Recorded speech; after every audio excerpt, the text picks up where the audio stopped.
የአፍሪካን የነጻነት መንገድ በአድዋ ተራሮች ባጸናችው ቅኝ ግዛትን ያለመቀበል ድል ያቀጣጠለችው ኢትዮጵያ ዛሬም በዚሁ ስራዋ ቀጥላለች። ይህችን የበርካቶች ባለውለታ የአንድነት ፈርቀዳጅ ሀገር የልማት ጉዞዎች እየጎበኙ የሚገኙት የአፍሪካ አንድነት ድርጅትና የፓን አፍሪካኒዝም ንቅናቄ መስራች የተለያዩ ሀገራት የቀድሞ መሪዎች ልጆች የህዳሴ ግድብን ዛሬ ጎብኝተዋል። በስፍራው ተገኝተው በነበራቸው ቆይታ የተሰማቸውንም እንዲህ አጋርተውናል። እኛም ኮራን በእናንተ ብለውናል። ኢትዮጵያ ከየትኛውም አካል አልተበደረችም። ይህ ማለት በየትኛውም የብድር ወጥመድ ውስጥ አልወደቀችም። ይህንን ሁሉ የገነባችው በራሷ ሀብት ነው። ምክንያቱም ህዝቦቿ ማድረግ እንደሚችሉ ስላመኑ። ይሄ ለአፍሪካ የልማት ጉዞ ልትጠቅሰው የምትችለው ትክክለኛው ምሳሌ ነው ብዬ አስባለሁ። በነጻነት ለመቆየት ከፈለግን ከጥገኝነት ለመላቀቅ ነጻ ለመውጣትም ሆነ ሉዓላዊነታችንን ለማስከበር ምሳሌ የሚሆን ፕሮጀክት ነው። liberated and sovereign, which is a contribution by every Ethiopian. እዚህ መጥቼ በሁሉም ኢትዮጵያን ተሳትፎ የተገነባ ግዙፍ ፕሮጀክት ሁሉም ኢትዮጵያ ሊኮራበት የሚገባ ሆኖ አግኝቼዋለሁ። መንግስት የተደረገው የህዝቡ ርብርብ ግድቡን እንዲያጠናቅቅ ያደረገውን ክትትል ስመለከት በዚህ ፕሮጀክት ሁሉም አፍሪካዊ ጭምር ሊኮራበት እንደሚገባ ተሰምቶኛል። should also be proud of this project. አሁን የምንገኝበት ታላቁ የኢትዮጵያ ህዳሴ ግድብ መላው ኢትዮጵያውያንን በአንድነት አሰባስቦ ታሪክ የመስራት ምልክትን የቀድሞ አባቶችን የአድዋ አደራ በዚህ ትውልድ ደግሞ ይህንን ግድብ በማሳካት አስቀጥሏል። This beautiful amazing dam. ይህ ውብና አስደናቂ ግድብ በኢትዮጵያውያን የተገነባ ነው። በሀብታሞች ብቻ አይደለም፣ በቢሊዮነሮችም አይደለም። ሁሌ ስራ ላይ በሚውሉ የትኛውም አይነት ዜጎቿ ሀገራቸውን በጣም ይወዳሉ።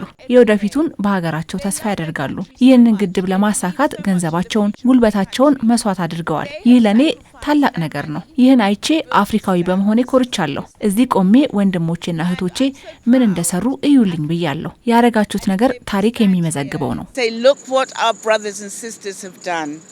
It's remarkable what you have done.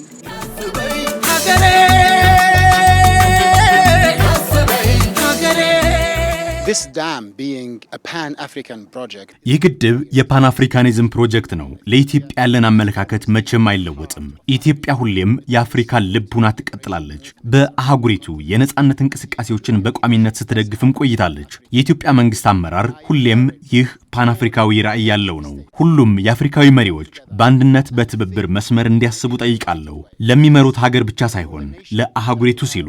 ይህ በዚህ የተሰማኝ ብቻ አይደለም። እንዲህ አይነት ፕሮጀክት ነው ሀገርህን የሚጠብቀው። ይሄ ወደ ኢንዱስትሪ የሚመራ ትክክለኛው ልማት ነው። This is the true development that will help us to industrialize. ኢትዮጵያውያን ከተባበሩ የትኛውንም አይነት የልማት መንገድ ማሳካት እንደሚችሉ ያረጋገጡበት ይህ ስፍራ የበርካቶቹ ኢትዮጵያውያን ደም፣ ላብና ገንዘብ በእጅጉ ፈሶበታል።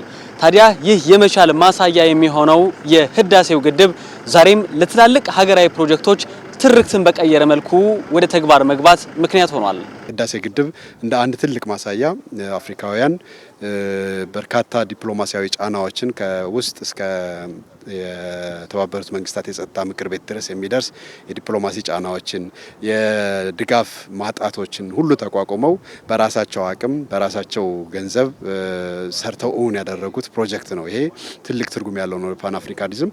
ከዚህም በተጨማሪ በአረንጓዴ አሻራም፣ በታዳሽ ኤነርጂ፣ በከተማ ልማት፣ በግብርና የመጡ ያሉ ውጤቶች ኢትዮጵያን በልማት መስክም ደግሞ የፓን አፍሪካኒዝም ማዕከል እንድትሆን የሚያደርጉ ናቸው።